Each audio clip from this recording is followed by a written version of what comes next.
Le Seigneur soit avec vous. Et avec votre esprit. Évangile de Jésus-Christ selon saint Matthieu. Gloire à toi, Seigneur. En ce temps-là, Jésus disait à ses disciples, « Vous avez appris qu'il a été dit, tu aimeras ton prochain et tu haïras ton ennemi. Eh bien, moi je vous dis, aimez vos ennemis et priez pour ceux qui vous persécutent, afin d'être vraiment les fils de votre Père qui est aux cieux. Car il fait lever son soleil sur les méchants et sur les bons. Il fait tomber la pluie sur les justes et sur les injustes. En effet, si vous aimez ceux qui vous aiment, quelle récompense méritez-vous? Les publicains, eux aussi, n'en font-ils pas autant? Et si vous ne saluez que vos frères, que faites-vous d'extraordinaire? Les païens eux-mêmes n'en font-ils pas autant? Vous donc, vous serez parfaits, comme votre Père céleste est parfait. Acclamons la parole de Dieu. Louange à toi, Seigneur Jésus. Cet évangile, pour le comprendre, il faut commencer par la fin. Vous serez parfaits, comme votre Père céleste est parfait. Un commandement difficile à atteindre. Mais pourquoi le Seigneur l'ordonne-t-il? Pourquoi le Seigneur nous ordonne un commandement qui est si difficile à atteindre, être parfait comme Dieu lui-même? Jésus ne savait-il pas que nous sommes faibles? Ne savait-il pas que le bien que nous voulons faire, parfois nous ne le faisons pas, et nous faisons le mal que nous ne voulons pas faire? Ne le savait-il pas? Il le savait. Mais la question qui vient résoudre cette équation, c'est celle de savoir comment l'homme est-il fait? Comment l'homme a-t-il été créé? La réponse, à l'image et ressemblance de Dieu. En d'autres termes, l'homme ne sera heureux, vraiment heureux. L'homme ne sera pleinement heureux, authentiquement heureux, que lorsqu'il ressemblera à Dieu. Tu atteindras la perfection de ton bonheur que lorsque tu ressembleras à Dieu. C'est-à-dire que Jésus nous ordonne d'être parfaits comme Dieu pour que nous soyons heureux. Nous ne serons pas pleinement, authentiquement heureux lorsque nous n'atteindrons pas cette perfection à la ressemblance de Dieu. Ce n'est que lorsque nous ressemblerons le plus possible à Dieu, notre Père, notre Créateur, que nous serons pleinement heureux. Nous devons comprendre que toute la morale chrétienne tourne autour de cette perspective, le bonheur de l'homme. Le psaume que nous avons pris aujourd'hui, « Heureux ceux qui marchent suivant la loi du Seigneur ». Tu seras heureux lorsque tu suivras la loi du Seigneur. Tu ne seras heureux que lorsque tu essayeras d'être cette image et ressemblance de ton Créateur. Donc, le secret du bonheur réside justement dans cette ressemblance, cette perfection que nous devons être. Nous devons être parfaits comme notre Père est parfait pour notre bonheur. Pour atteindre ce bonheur, nous devons ressembler le plus possible à Dieu. C'est à partir de là que nous comprendrons les choses d'une manière différente. Par exemple, qui est le premier bénéficiaire du pardon, de l'amour de l'ennemi? Nous pourrions penser que c'est l'ennemi qui bénéficie en premier.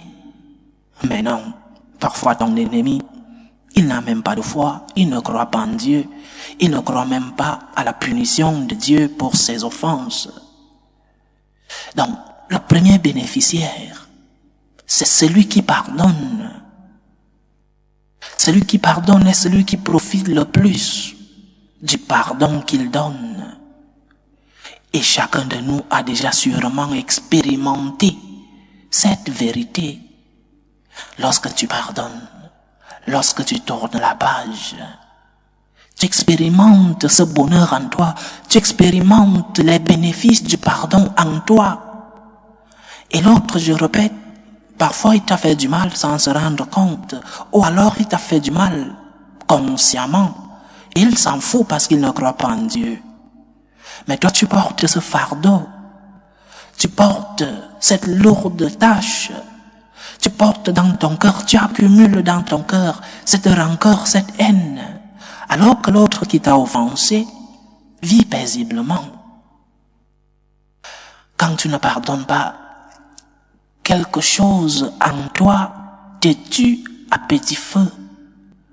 Quand tu ne pardonnes pas, tu te fais du mal à toi-même. Il y a en toi un ressentiment, une haine qui ne te permet pas de vivre en paix et même qui te pousse à faire des actes pour nuire à cette personne-là qui t'a offensé.